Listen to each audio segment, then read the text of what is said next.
Like to welcome Major Mohammed Ali Shah, defense expert. Also like to welcome Neha Malik. She's a yoga instructor. I'm going to start first of all with you, Major Shah. So talking about really the soft power of yoga, what do you think? How significant is this day and how does it really help increase India's stature in front of the world? Very good question, Meenakshi. We have a...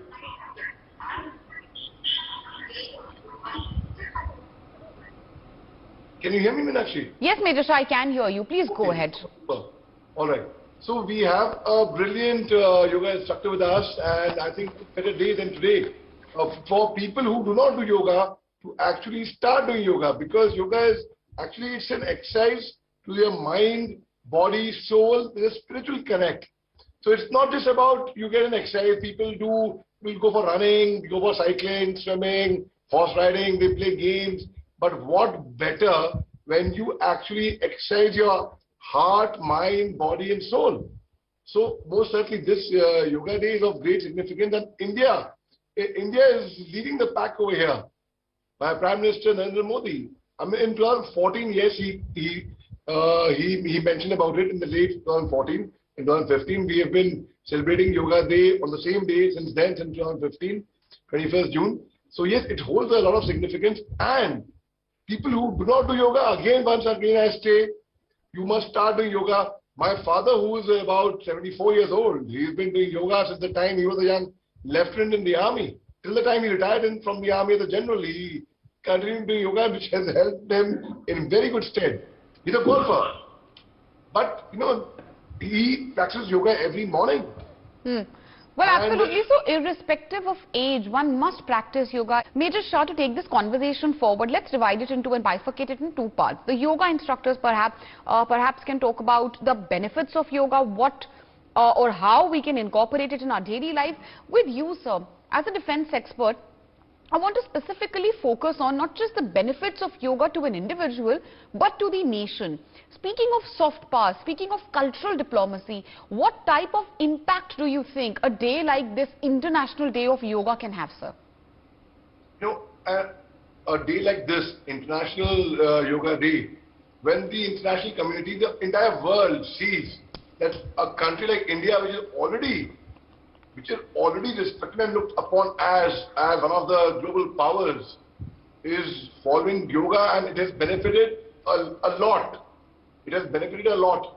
It can help spread positivity, good vibes, happiness, cheer, and less stress, tension, and as Dr. rightly said, less stress, anxiety, depression. My father was a young lieutenant in the deserts during the 1971 war, around that time. And he was in a camel-packed regiment. And he had a very bad fall from a camel as a very young man in his early 20s. So as a result, he suffered a very bad back injury. Now he suffered his back injury. He tried various treatments, didn't work. He tried yoga. And that is when he was introduced to yoga, and it worked wonders. It worked wonders. And he has been advocating yoga, and he has been telling everyone, it's not just back problem. Back problem is just one small thing I just told you about. So when people from the international community, from other countries, they see India celebrating, in fact, why only India? A lot of other countries also are celebrating, where India is leading the pack. When they see the benefits of yoga, they will follow suit. And of course, in today's world, Meenakshi, we are very stressed.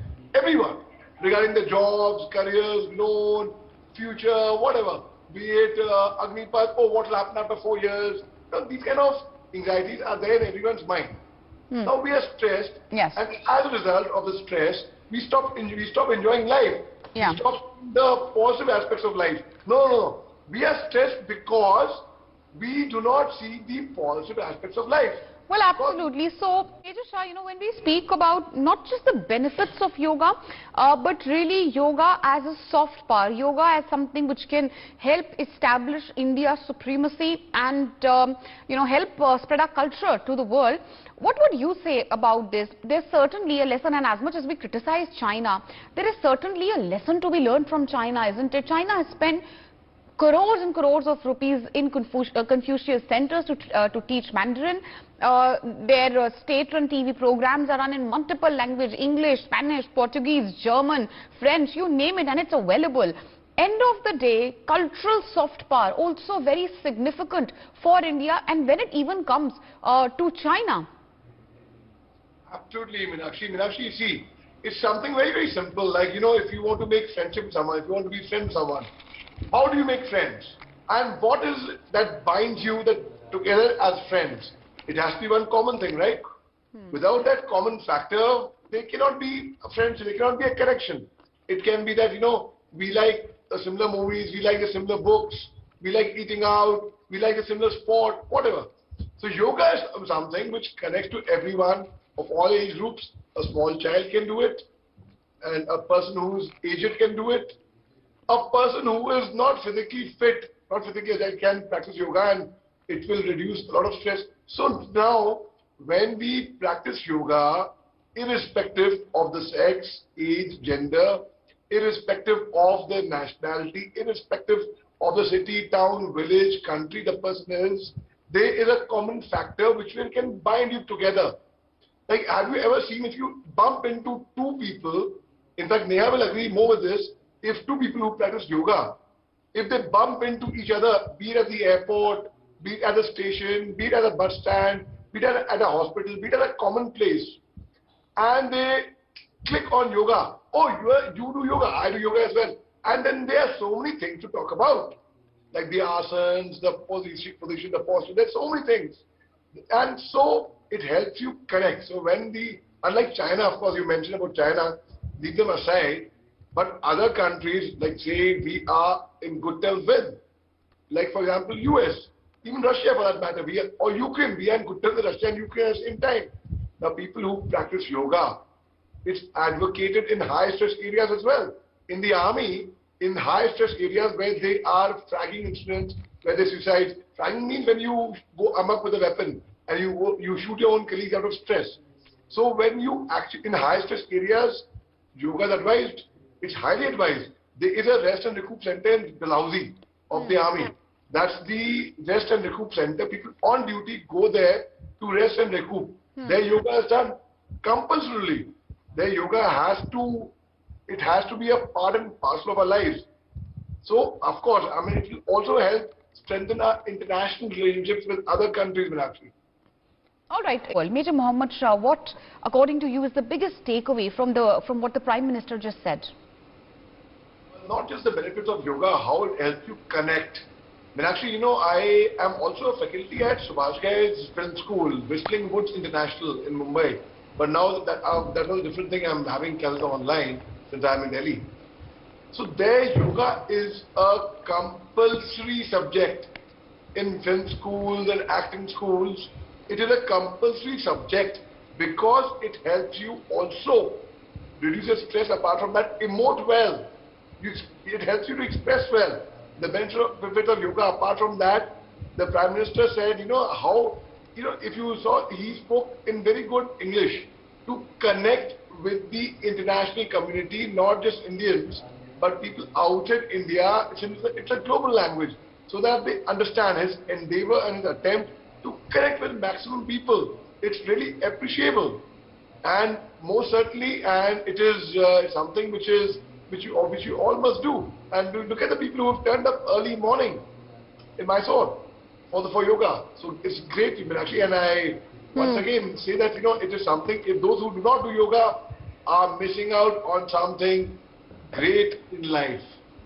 Well, absolutely. And you know, Major Shah, if I speak of another big takeaway from what Prime Minister Narendra Modi said, he didn't just speak about yoga for an individual. He did not speak about the benefits of yoga when it comes to, of course, maintaining our health, or, you know, an individual or one person. He spoke about yoga as something which can be taken to the entire world. Today he said that as the sun rises, the whole world is going to bend, twist and stretch. Certainly a big testimony of India's growing soft power and cultural power as well, and that is a major subtle takeaway which cannot be looked away. Absolutely, Meenakshi. And see, today, why is it that India is leading the pack for a lot of countries outside? a lot of diplomats, a lot of head of states come to India, they look up to India. Today, the kind of respect India has garnered, it is something which is commendable, and also yoga will help us bind. Not just, many times we make friends with a person. Like for example, China and Pakistan, they have made friends over a particular motive, the CPAC, the China-Pakistan Economic Corridor. But many times we make friends, like I'm a golfer, I play golf. I have a lot of friends who play golf, we make a 4-ball and we play on weekends. We bind together. Similarly, as we do yoga, we connect, we bound, I don't know Neha Malik, I've never met her. But of course, I've heard of her, I've heard of how good an instructor she is, and already one can connect with a person who's a yogi. So the connection is a soul connection. It can be far away from a distance. It can be India and US, India and New Zealand, India or Ukraine or UK or anywhere. So yoga can unite the world, and that's of course a point which Prime Minister Modi also emphasized on. Celebs really promote yoga, talk about the benefits of yoga, and Major Shah, that's something which you've also been emphasizing on, that yoga is not for one set of people. Unfortunately, there was a belief that yoga is a little slow, it revolves around bending and stretching. Gym is for youngsters, yoga is for someone who's middle-aged or the elderly. Today, in fact, even celebs are breaking these myths. Yoga is not just lifestyle. Yoga is actually a way of life, isn't it? Actually, and being practicing yoga myself, my sixth sense, that Neha right now is sitting on a yoga mat. Tell me if I'm wrong. Yes. there you are. See, Neha. See, Meenakshi, this is what connect is, a sixth sense. It helps you develop consciousness, and you can see things. You can foresee things as well. It helps in that. And with Neha, like first time we've met online, but already being a yogi, again I told you earlier. So yes, your consciousness develops, and apart from the fact that yoga is only for old people, or it'll be a fashion statement also now, Meenakshi. And a yoga mat, as I said, Neha sitting on a yoga mat because it's functional for her. It is her livelihood, it's a means of life. She's a yoga instructor and with a very solid reputation. And I know people who are students who are benefiting a great deal from Neha, in fact. But also it become a style statement. A yoga mat, if you roll a yoga mat and you walk, I'm going to do yoga with my yoga mat. So it's become a style statement also. And but what's wrong? What's wrong? Why should we not take pride in something which is so ancient and so inherent to us? And would you agree, Major Shah, that by organizing events like this, it's not like, yoga started in India post 2014, or we became aware about the benefits of yoga post 2014, but it's just that the way this government has taken yoga internationally and made it so significant in front of the world, that itself really has helped all of us recognize something which always existed in our lives, in our parents and our grandparents' lives. Absolutely, Meenakshi, and it's been being done since ages of Rishi Munis, and since I can't even say decades or generations, since God knows how long. They're always there. And people who are not yoga instructors, common persons like me or you, Meenakshi, and if once they take on to yoga, they miss one day of yoga, for example, because they say they're too much work, they're very late for work, they would feel incomplete the entire day. They would feel something is missing. They missed out on something. Not because they have missed out on a daily routine, but because that is the magic, the power of yoga. So most certainly it is something which is, and I'm very glad that you are conducting this program, a very, very beautiful program, early in the morning, which millions of people are watching right now, and it is certainly going to do a lot of good to the world community. We talk about meditation, we talk about stress, let's meditate. Yoga, style statement, and it is something to feel proud about. Yeah, definitely. That's cool also nowadays, apart from benefiting from it, physically, emotionally, mentally, something, a style statement, as you rightly said, why not? A yoga mat itself is a style statement today, Meenakshi. Yoga mat itself is a style statement, and why not? Rightly so. Talking about really the benefits of yoga, Major Shah, you were talking about not just the physical benefits, when it comes to, of course, as a form of exercise, but mental health as well. And very, very significant in defense forces, because you all work under very difficult circumstances, extreme stress. There is literally a threat to a defense personnel's life every second day, and it does help deal with the same. Do you think that yoga should be institutionalized now to a large extent? Oh yes, oh very much, Meenakshi, and it already is. In fact, you know, it has become. But we do it in the army. We do it as actors. A lot of people. In fact, I have come from a hardcore theatre background as well, apart from the forces. So in theatre, for rehearsals also we do a lot of yoga, and then we start our rehearsals. Like as I told you, in the film schools, in acting schools also, it has been inducted there. When I was in IIM Calcutta, when I was doing my management, actually, we used to have yoga sessions. It used to help us concentrate on our classes better. So it is already slowly and gradually we've made a start. It is being institutionalized, no doubt about that. Like in the army, in the B schools, in film schools, and slowly and gradually, and in school also.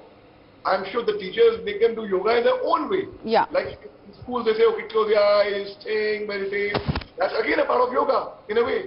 But yes, very much. It should be institutionalized, and I have a very strong feeling, considering the benefits of it, it will soon be institutionalized as well.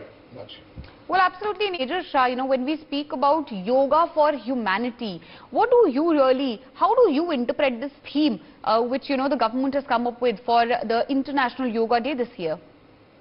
Oh, it's a very, very good theme. You know, actually we have something like, when I was in school, we had an event called Run for Water, which was a marathon, which we were collecting funds for people to get drinking water in their villages, and we had this big marathon, big event.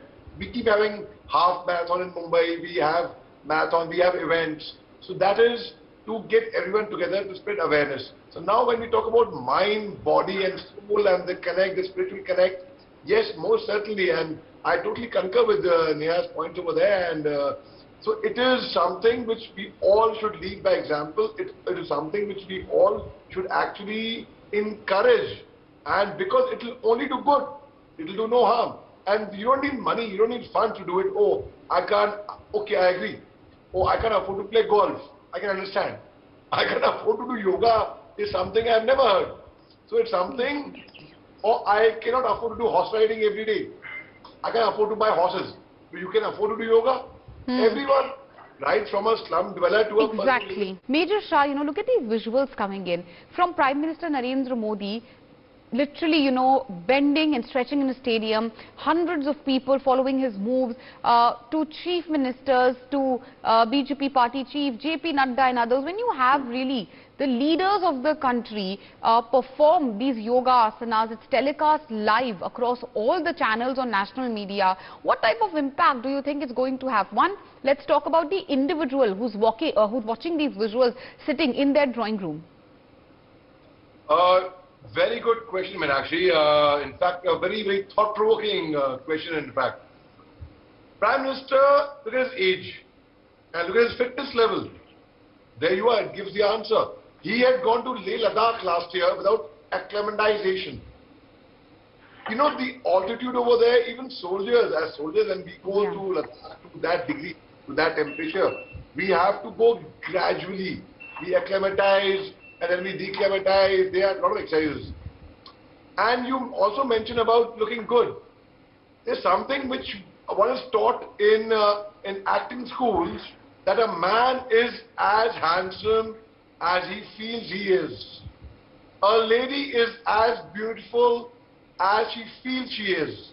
So we are nothing but a mere reflection of our thoughts. It's like a plant or a tree. You water a plant, you water a tree, you nurture it, it grows. Similarly, exactly the same way, yoga, I would equate it with the same example over here. It makes us feel good. Now there's a photograph of a cat looking into a mirror. Now what does the cat see? The cat sees a lion.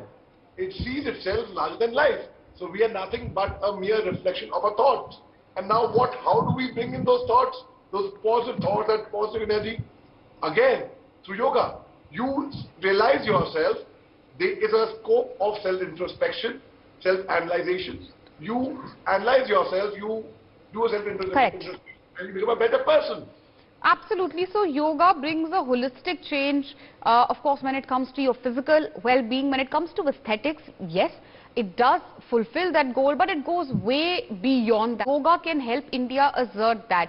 Would you like to elaborate on that, sir, and help us understand how can yoga help really India reassert its place in front of the world? How can it help when we speak of cultural diplomacy, of India's soft power? And what really does soft power do? Because many think that it doesn't reap any immediate benefit. It does not reap any tangible benefits, but in the long term, it goes a long way, isn't it? Very sensible, and yes, again a very good question, Meenakshi. See, I'll equate it with a very, very fine example over here. Drawing a parallel to it. See what happened on Saturday nights, so that everyone can connect. On weekends, normally, a common man would want to let his hair down, relax, go out, eat, or go out to a bar, have a drink, and just chill out, right? We want to relax. So now, at the same time, trust you me, I have personal friends who are para-commandos from the army. And their idea of good time is, I'll tell you, Meenakshi. Oh, weekend, you come over, dude. You come over, we'll crash and we'll go for a run early in the morning at 4 a.m. What? That's your idea of good time? Going for a 40-kilometer run early morning? No, thank you very much. A lot of people, but again, people bond on it. Yoga. Okay, come over, we will have a session. Let's bond for a session. So when you talk about soft power in the international community, of course, I mean, it may not have immediate benefits, but in the long run, it certainly helps. Again, a small example I'll give you. Supposing I'm a golfer, I play golf.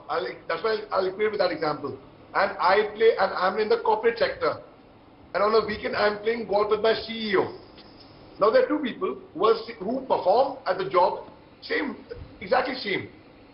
But here it helps you socially connect with your CEO, with your boss, with somebody who you would require. So most certainly when people connect socially as well.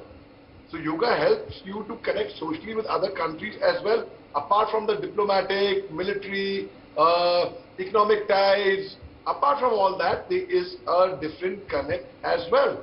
And that connect helps you to grow further and go further on in life, Meenakshi. Well, absolutely. Major Shah, obviously just as the historian tells us, there's no doubt in anyone's mind that yoga has its roots in India. Discovered and found almost 4,000 plus years ago in northern India, yoga has been literally a part of our life for generations. We may not, or many of us may not practice it every day, but we of course know that generations before us, our ancestors and others obviously adapted some form or the other of yoga. Do you think that the Western form of yoga, which is now emerging, is it cultural appropriation in your point of view, or do you think it's just, spreading yoga across the world and you see nothing wrong with it? Where do you stand on that debate? No, honestly speaking, I see nothing wrong in it as long as it is yoga in the larger picture which is being followed. And a lot of people, a lot of foreigners in fact, they come to India, they come and they practice yoga. They go to hill stations, they go to the hills, they go to Rishikesh, they go to Haridwar, they go to, I know a lot of foreigners who come there and they, on a spiritual tour, a lot of foreigners even come. I did my graduation from Pune. So when I was in Pune, I saw a lot of foreigners coming there to Osho Ashram, to Rajneesh, because he was such a philosopher that they would follow him. Their yoga is practiced. So a lot of people actually follow yoga, and the westernization of yoga, I see nothing wrong in it at all. They are, and I know a lot of people today acknowledge the fact that yoga was actually founded in India, and rightly so. India has taken the lead from the Prime Minister Modi from 2014, 15. We actually we started celebrating the International Yoga Day, and it has picked up so well. Today there's so many countries across the globe who are, my foreigner friends are wishing me Happy International Yoga Day. While the historian was speaking, my phone was buzzing, and I saw people who are in different countries who are watching us right now in US, UK, different timings, and they were watching and they were wishing me. My students from my online public speaking academy, they were wishing me. They said, we are watching you on NewsX and Happy Yoga Day, and yes, we practice yoga. So it is very, very good, and people do acknowledge the fact that India, it was founded in India and centuries ago, and perhaps people did not even know. But it is there in many scriptures. There is a mention of yoga, and it's not pertaining to any religion or any community or anything. It is for everyone to do, and no investment required. Where else will you benefit so much without any investment? It can only be done through yoga. Okay, earlier you had said, or you dismissed, my talk or my argument on China, but end of the day, we need to acknowledge the fact that countries like China, these are countries which are expansionist in nature. India's intentions very different. I'm not saying that our intentions are similar to China, but expansionist countries like China have been trying to assert their soft power by pumping in billions of dollars of rupees. Thousands of Confucius centers teaching Mandarin, as I said earlier, Chinese channels in various languages, you name it and a Chinese channel is available. Perhaps it's time, and of course this is no doubt to move in the right direction, for India also to emphasize and show its soft power, flex its, soft power muscle. End of the day, why are we known only for Shah Rukh Khan, why not for yoga as well? Very well said, Meenakshi, and well, I did not dismiss anything of what you said. I really rather appreciate all that you have spoken, and yes, you're right, we should lead the way. Why? Only with, we must choose our heroes very wisely and very, very carefully. The real heroes of our nation, firstly, are our defense forces personnel, and this is for everyone, not just the aspirant Agniveers who are listening to us, but for everyone. These are our true heroes who actually risk their lives, who practice yoga on a daily basis, and who are there. It is very difficult to charge on the enemy. It's not, if you think too much, you would not be. Yoga helps us do that. When you come and Josh, like we see also in the movie Uri, how the Josh, that caught on. It's not any movie dialogue. It's an actual really common terminology from the army, which we use in our day-to-day basis. Before we start yoga, in fact, when we all line up and we are sitting in a formation, before we go, we always check the morale. So when we actually come down to ground to do it, and China, of course, is like, in China, I would say, because they are a ridiculous, incorrigible, shameless nation with ill feelings, who is not very who do not have good intentions. They have the expansion plan, they've already drawn the plan of 2050, and that is why I say it's they will be looking at us with envy, because India is only emerging as a global leader, and that is what China has been aspiring to do by doing the biological warfare and by doing so many things. They are trying to supersede US. They are trying to come up with in a very unethical way. Yeah, it's a global race, and India is not part of that rat race. Major Shah, help our viewers understand, because many of us, and I'm sure many of the viewers, not just on our channel, but across television channels, across newspapers, will read headlines like India asserting its soft power. What is soft power? What is cultural diplomacy? Why is it so significant? And help us understand in simple terms, how do events like these help India further that goal? Okay, let me explain about soft power in a very simple term that everyone understands, the common man. We are a society, we are say for example an office, a corporate office. Most of us do a 9-to-5 job. So let me give that example. We all do a 9-to-5 job, we all want a promotion, we all want to be in a position of power, we all would aspire to be at the topmost position of a company. Now, we all work hard towards that, we all perform, but is performance only professionally enough? We have to go out of the way, take initiative, we have to be attentive, we have to show that we have the extra edge to go beyond a certain point, to go the extra mile, to achieve a certain objective. It's not just about, supposing I am a salesman, it's not about achieving my target of selling 100 products in a month and I achieve my targets. It's about your initiative level, it's about how much you can go beyond a particular call of duty. So yoga does that. Every person who practices yoga actually has the drive, the initiative, because that person is connected with oneself. That person is connected with the universe. And that soft power is when you go beyond what is expected out of you, and now people look up to you automatically. People aspire to be like you. You are an inspiration to millions. Like, actually, a lot of young girls today who want to be news anchors would be watching you on NewsX. You may not even realize it. But they really must be, wow, that's Meenakshi Upreti, let's watch her. So they would be, so you have your own set of following. Correct. So that So is, when you watch, you're trying to say when you watch a big leader, perhaps, you said it in the nick of time, we have visuals coming in live, visuals, Arvind Kejriwal on our screens, viewers performing yoga asanas. So be it opposition or be it, of course, the BJP leaders, very heartening to see, at least on one issue, Major Shah, them coming on one platform, performing yoga, promoting yoga. They may have their political differences, they may, of course, criticize each other all day and all year long, but today is one day. Very heartening to see them unite. yeah, absolutely. It brings the world community together. As I mentioned earlier, that, Neha, I've never met her. I met her online, but I could predict, I could say that she's sitting on a yoga mat. And that's the magic, the beauty of yoga. It helps people come together, connect on one simple platform. It's like, when we connect over food, we go out to a restaurant, we are bonding over food. A lot of people bond over food. A lot of people bond over sports. A lot of people bond over yoga. And I think the bonding that one connects, the connects of yoga are lifelong.